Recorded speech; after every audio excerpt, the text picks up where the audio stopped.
வணக்கம் மக்களே. ஸ்ரீ ராமானுஜருக்கு திருப்பாவை ஜீயர் என்கிற பெயர் எப்படி வந்தது தெரியுமா? ஸ்ரீ ராமானுஜருக்கு எத்தனையோ திருநாமங்கள் உண்டு.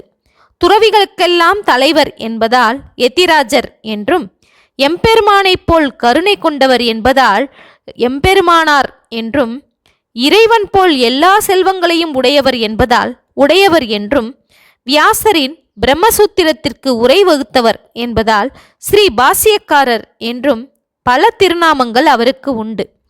ஸ்ரீ ராமானுஜருக்கு நம்மாழ்வார் அருளிய தமிழ் வேதமாகிய திருவாய்மொழியின் மீது எல்லை கடந்த ஈடுபாடுதான் பிரம்மசூத்திரத்திற்கு உரை எழுத வைத்தது.